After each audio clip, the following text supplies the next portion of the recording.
am super excited to be here, excited to be talking with my friends. I don't look very excited because I cannot give a talk and drive my avatar at the same time. So you'll just have to imagine me being excited. We live in a society. We live in a way that is connected to other people. It doesn't always feel like it, but we do. Our society is about people and networks and software. We wake up every day and we choose it, and we choose how to be in it. Our choices affect other people. When they're choices about software, they still affect other people, but also IP ranges. This talk is a gimmick about how your organization's platform engineering is like Animal Crossing New Horizons. But it's also a talk about community and mutual interdependence. I'm Heidi Waterhouse. I currently work for LaunchDarkly, and I spend most of my time talking to people about how to align what they're doing with what they want to have happen. My title is Transformation Advocate, but you can also think of me as Dear Prudence, but for DevOps. My friend Tanya Riley said something that gets truer every time I think about it.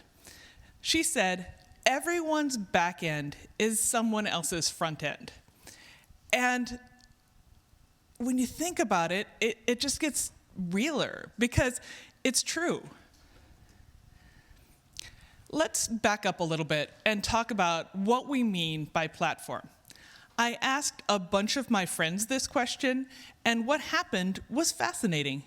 They all told me the same thing and different things. Each of the people I talked to described a different thing when I asked them what platform meant to them. You can spot the sysop in the crowd, right? But when I looked at the unifying themes of the answers, it was about the structure that we count on to do our work. It's whatever we expect to already have available so that we can do the thing that adds value from our point of view. And this is where Tanya's observation is so relevant. We all have things that we count on working so that we can do our stuff.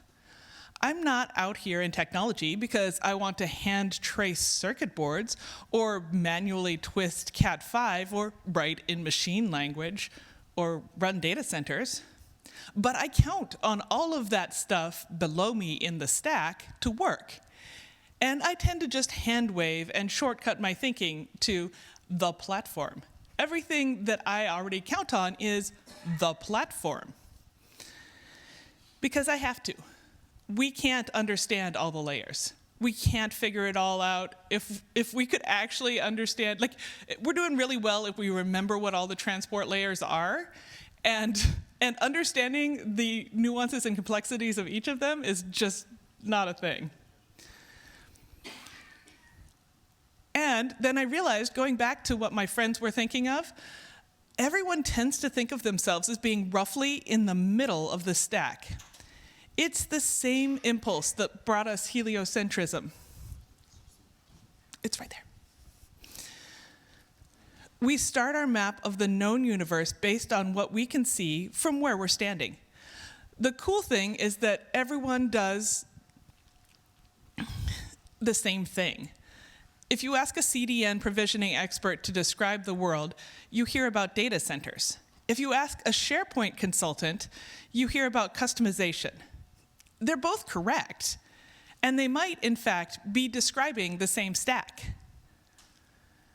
The trick is, we're all on these islands where we don't really think about how we relate to the other parts of the stack because we're heliocentric. We're thinking about our island and the thing we're doing, and we don't think about how other people's islands are. Connections are essential and surprising. Platforms are not about a tool. They are about a planned ecosystem, almost like a village on an island. We think of platform as being the tools that we use to get things done, and we tend to think of them as linear. Think of a thing, decide how to build it, get it out in the world, see how it does. Tidy. Neat. Anyone who has actually worked on a platform team knows that it's more like this. Every part affects every other part, and they don't all progress in a logical order, and sometimes they fight. Your island is a platform. If you have ever taken your Animal Crossing island down to bedrock to build it back the way you want it to be, go ahead and give us an emote on the Twitch stream or on the Discord. There's a really great Verge article on why this is a terrible idea. But yeah, that's the dream, right? It's like, what if you could just build things right the first time? Almost like you have this green field stretched in front of you. But the reality is, it's not a thing that we can do. It's not easy. We don't have a green field. Fortunately, we're creating an island community for some animal villagers with relatively similar needs. It's not like anyone is going to have some kind of hybrid, mixed, melange. Oh, wait, I'm getting some news in from the real world. Everybody has a hybrid, mixed terribleness. Are you telling me that your organization runs both Windows machines and Linux? Are you saying that some of your workload is on AWS and some of it is also on other things, and that you'll use Google Suite to administer it all, and the finance team will only use Excel, and we don't fight with the finance team? Well, no matter what, all our platform constituents want the same things from us. They want connection, they want ownership, they want reliability, they want just one little firewall exception, just this once. It's fine. It's like it's hard coded into the software that we bought, so I guess we have to do it that way, okay? Yeah. And we want some things from them to make everything work well together. We want documentation, because have I ever given a talk where I didn't say, you need more documentation? No, I have not. We want APIs, which are documentation, but for how computers think. And we want people to have, God help us, a basic understanding of authentication. Please, you're killing me here. Of course, in addition to the standards that we expect from our platform, a river, a store, the huge, each of us and our villagers need some unique things. Like, we might need to build a really gothy house. Like, that's a thing that might need to happen. And your application might need unique access to the platform. Remember the thing about the firewall? Yeah, sometimes you have to do some really weird stuff with authentication to make it work. Happens. We'd like it if everyone just got along naturally. They're not going to. For all you know, someone is going to show up speaking Simlish instead of Animalese. These are two artificial languages, but if you've played Sims, you know that Simlish and Animalese sound completely different, although they're localized, so they sound a little bit like English. In other languages, they sound different. This is so cool. Anyway, our job as God Kings of the island is to either enforce a communication standard or supply some translators. Because if our islanders can't talk to each other, we don't have a community.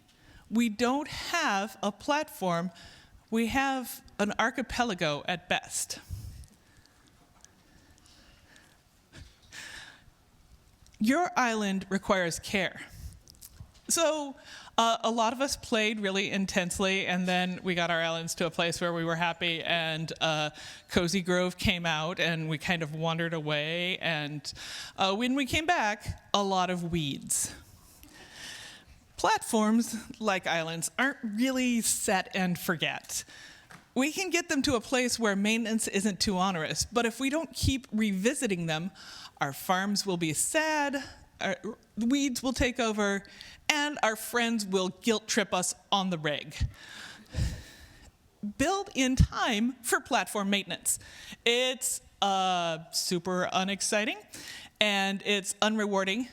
Pretty much no one gets promoted for making sure things don't fall over, but they should. If we want people to do things, we should reward them for doing them. And we want people to keep the platform going. So here are some ways that you can plan for care and upkeep. Each house in your village is a slot for a kind of software. And the software moves in and decorates it in whatever hideous style they want. Glad to see the back of you, Lyman, and your weird-ass jungle. But they're going to move out again, and the house will get rebuilt in the same place. We do that with our platforms, too. If you change a provider, if you go from one database provider to another, it occupies the same space, it has the same connections. It's like you still can connect to the cable and the sewer and the water. The pipes are the same, but the house is different. No matter what any vendor tells you, getting one tool to do everything is extremely difficult and may actually require more work. We probably don't want unitaskers, in the words of Alton Brown, but we don't want something that is trying to do so many things that it's not actually good at any of them either. And if a tool can't fit into the place that we want to put it, someone has a problem. Might be you, might be the tool, but there's a problem. So when you're thinking about your platform, think about how to build it so that there can be change, so that things can keep moving. We have opinions about tools. Some of them fit our hands better, some of them are less flimsy or more decorative, but when it comes down to it, we want what we're doing to be comfortable.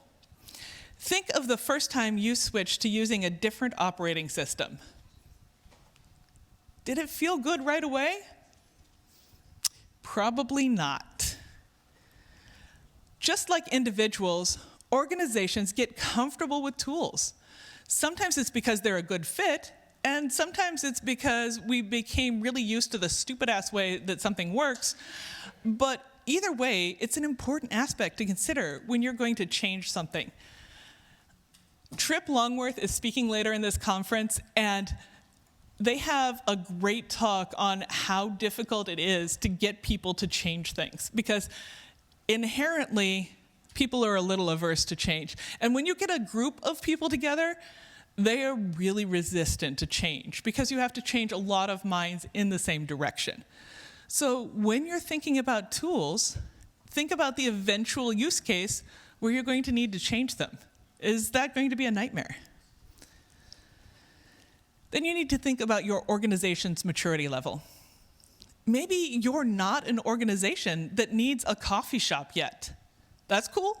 That's cool. Like, what if you don't need all of that yet? We don't all have to have the same things. There are a lot of companies in the world who don't actually need to be running Kubernetes. I promise. I'm so sad. Like, Honeycomb finally scaled to the point where it made sense, but Liz Fong Jones used to have a great talk on why Honeycomb didn't use Kubernetes, and it was basically, we don't need it yet. It's too much. It's too much for what we're doing. What we do need to do is make sure we don't build more island than we can support. Because the bigger and more elaborate the structure, the more difficult it is to keep it up. Your villagers sometimes get big mad at each other. And so do the parts of your platform, only they express it by sharing resources poorly. Resources aren't just ports. They're also databases, data types, and other expectations that your platform has. I think we've all had that moment where you're like, why isn't this working? oh, because somebody just blocked off a whole range of things that it wants to access because, I don't know, they're just squatting on it. They've just colonized part of my platform? Thanks, jerks. See, I told you Lyman was leaving. Villagers are going to move out, and software is going to move on. If you are still using, say, an Oracle DB, go ahead and tell us about it in the Twitch. I would love to know, because it was a killer. It was amazing. It was so important. And now it's not. Now most of us are doing different things. The thing that makes software moving on as painless as possible is knowing where the linkages are, so you can turn off that power and gas while the new house is being built. So you can cut over the data fire hose from one destination to another in an orderly, controlled way instead of some kind of panicky Indiana Jones-style idle swap. Think about how these connections could be more modular. Trying to optimize something makes it brittle. Trying to immortalize it makes it automatically broken. The more precise and perfect something is for the exact use case you have, the less applicable it is to the next use case. It's always a trade-off. We don't want a bunch of wastage. We don't want to be holding on to a bunch of things that we don't need. But also, if we hand carve each little puzzle piece, it's not going to fit with the next one. And so when we're thinking about how to do this, we have to remember that flexibility is not just about the linkages, but our understanding of the balance between optimization and wastage. You are responsible for the vibe. This is the vibe of your village and your platform and your team. And also, this animation is cool because there is actually a KK slider streamed,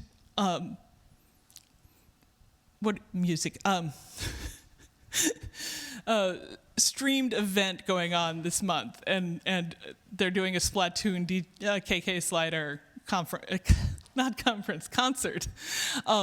And this is the promotional material for that, so that's pretty cool.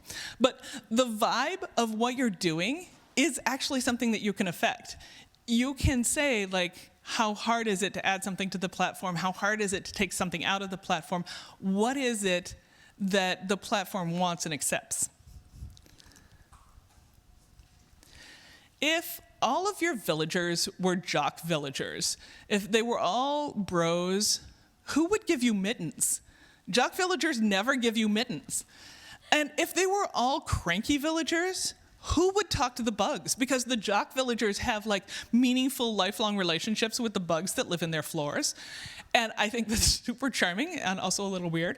But it takes a variety of villagers and people. In the same way, software variety insulates you from having a single point of failure. When we think about our platform and our dependencies, it becomes ever more obvious that what we need is not just a fallback in the same space, but a fallback that's going to give us some redundancy and resiliency because it's in a different space. Maybe if we put everything on US East 1, we're going to have a bad day when it goes down. And you don't even think that everything is on US East 1, but all of your vendors are also on US East 1. And that's maybe a problem. So when you think about your villagers, you can't just have like the US East 1 villager. You need some jocks. You need some people who talk to bugs. It's important. And as it turns out, diversity isn't just important for software. Having a diverse team means that it's less painful to spread out hours because it turns out there are people who like getting up in the morning. Did you? I know. There are morning people, and they wake up cheerful, and they are done by 2 o'clock in the afternoon. That's okay. Like, we need those people in the world. As long as they don't like eat breakfast cereal at us, it's all good. But we need them to keep doing things for us in the morning. And that's a kind of diversity, right? And we don't really think about that as a diversity that we're working on. But it is. And it means that some people will take the Jewish high holidays and they need that time off, and maybe they don't care about working on Christmas Eve. Excellent. A+ diversity. We could trade. They actually need those days off, though. Don't be dicks. And when we build a more diverse team, we're giving ourselves so much more resilience to things that we can't even anticipate. So keep that in mind when you're thinking about both your software and your team. An island is not the world. It's easy to get locked into thinking of our organizations as the only way to do things. Who here has ever worked with somebody who worked at Google? Yeah, and did you know they worked at Google? Because they told you they worked at Google, and then they said, that's not the way we do it at Google. And bless, I have lots of it. They're fine. They're lovely people. But it turns out that we're not all on Google Island. Some of us have a really different set of problems. Some of us have what we call legacy hardware, or even legacy systems, or even constraints. All of these are alien to the Google way of doing software. And so when you have a conversation with them, it's like they don't even know you're from a different island. They're like, so you just float around in a dinghy? No, it's a perfectly nice island. It has oranges. Yeah, okay. I don't mean to just pick on Google, but we all get locked into this way of thinking where we're like, okay, this is the way. This is the way we do things. This is obviously, like, I am the Mandalorian, and I'm just going to do this thing. This is the way. And that really shuts us off from a lot of solutions that we could otherwise have access to. Our problems are both unique, and what everybody else needs to know about them is different. So be able to define your problem and what you're trying to solve, and you're going to have a much better time getting help and solutions. Don't fear experts. I find it hilarious that Blathers has an entire bug collection and hates bugs. I derive a sick enjoyment of asking him to evaluate bugs because he just looks so sad. Maybe I'm not actually a nice person. I'm going to have to face that. But you can ask, so Blathers will give you information, but Flick is enthusiastic. Flick really wants those bugs. And you could ask both kinds of experts about the problem you have. Sometimes the best way to learn about something is to ask someone who has already seen it before. Do you know how to do this? I mean, I could invent an entire new communication protocol from scratch, but maybe somebody has already done that. Maybe that's something we could, build on prior art. That'd be pretty awesome. You are not in charge of purity and monoculture. You really want to let 1,000 flowers bloom in your platform. And that seems painful and counterintuitive, because what you're saying is, I am making it harder for myself to administrate this. But you're also saying, more people can help me administrate this. And that's pretty awesome. And yes, this slide does exist just because I wanted to show off all of my amazing hybrid flowers. Okay. Other islands have different fruit and flowers. It may not be the thing you need right now, but it's good to know it's out there. You don't need the strangely butt-shaped peach hat recipe until you have peaches. But then you can get it, and then you can go around and think to yourself, who thought that through? You need to know what's out there. You need to know what's possible. After we explore, we come back to our own island and our own villagers and our own coworkers. we are stuck with each other. I mean, yeah, we could leave the job, but if we want to get stuff done, we are stuck working with each other. And how do we make that work as well as possible? We accept that we are on an island together with each other.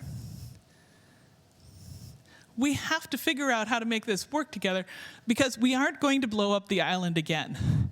This is the most evocative shot of, I thought I would just terraform my whole island. Yeah. Sometimes software is replaced. You have to have a plan for that. You have to have some extra tools, maybe, some resiliency, something to look to for going forward. Because it's going to be so cool when the new stuff gets here and you actually get it integrated. Oop, see? This is your world. It's the world we run, but it's not for us. It's for the people who are working around us, trying to get through their own jobs. They think of what you are doing as their platform. And the stack goes up a lot further than you think it does. I was talking to my brother about this, and he said, do you know that 40% of people, when they open Facebook, the first thing they do is zoom it in so they can read it? The top of the stack is not the Facebook interface, and it's not even the embodiment of the user that requires larger font. It is the perception of the user for what they're getting. That may be the top of the stack, or it could be like an Ouroboros, where it just wraps around again because humans are creating hardware and software based on their perception of the world. And it's all just a snake eating its own tail. In any case, understanding that the middle of the stack is you, and you are supporting somebody else, you are somebody else's platform, is very important. So when you think about how to make this all work, I want to say you too could be a kind of loan sharky tanuki. You could say, yes, we can build this together. We're going to go into some technical debt, but eventually we will work our way out of it, and we will be able to buy all of the pergolas that we ever wanted. It's going to be amazing. So yes, we are the platform, and we consume the platform, and it's great. Thank you all for your time. Thank you to Lightstep for sponsoring. This is an amazing event, and I am so excited to be here. It is wonderful to see you all, and I look forward to the rest of the conference. Thank you.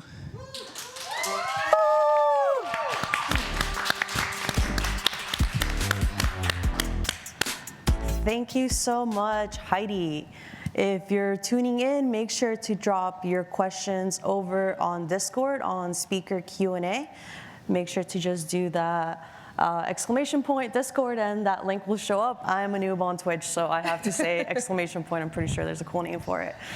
Bang, I think. Some people call it a bang. So I was going to go with bang, but I was like, what are the odds that I actually get it wrong? And I'm like saying this live. Yeah, no, it definitely gets called a bang. But yeah, just use the Discord command in Twitch, and it'll tell you where to go. That's where speaker Q&A is, and where all of us who are here live are hanging out.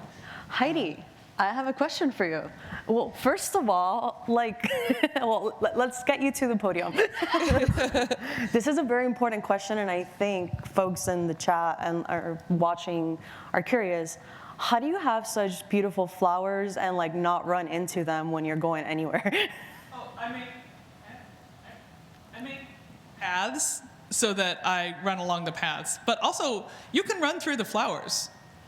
It doesn't hurt them. Oh. No, it does. It does. On the second time it does. Yeah, Oh, okay. It destroys them. Yeah. I don't know. I have paths, and I just I corralled all my flowers. Okay, that's fair. Yeah. And I guess as we think about that, as we think about platforms, do you have any recommendations for folks that are looking at building out their platform teams on what work they should be doing first?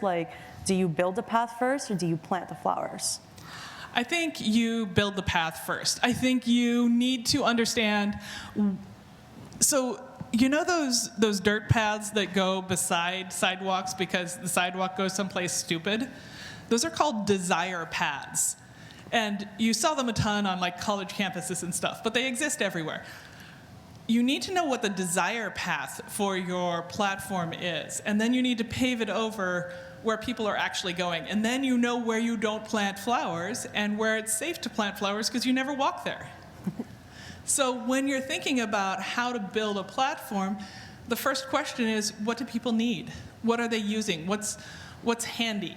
And then, how can I avoid messing with their flow? Don't throw off the emperor's groove, right? Is there like any practices or questions or type of protocols that you've seen work in some organizations, or like as you were prepping for this talk that you talked to folks? So one of the things that I thought was most interesting was when I said, how do you define platform? Everybody stopped. And it wasn't an easy answer. It wasn't like straightforward. It was, I guess it's the thing, like, so I create, SharePoint applications and integrations. I think of SharePoint as my platform. Okay. But she hadn't thought of SharePoint as a platform. She just sort of thought about the applications that she was making. So when we are thinking about it, it's important to think about what people understand as their job, what they're doing, what they're thinking, what they're trying to accomplish. There's a lot of research around this. What people tell you is not always true about what they want. Sometimes it is, but it's not that they're lying, it's that they're optimistic. People are frequently I'm going to have a gym in my office. People like I'm going to work out at lunch in my office. That's optimism. There are people who do it. I'm not saying there are no people who do it, but the number of people who think that they will have a lunch workout and the number of people who actually accomplish a lunch workout, there's a large difference.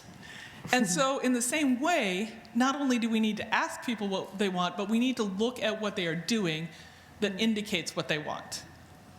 That's actually very valid. Like the amount of times that I talk to folks working on platform teams are just like, oh, these are the OKRs that we have, and like this is what we're building, and like they don't really have a business level tied anything to it, business level objective or business goal.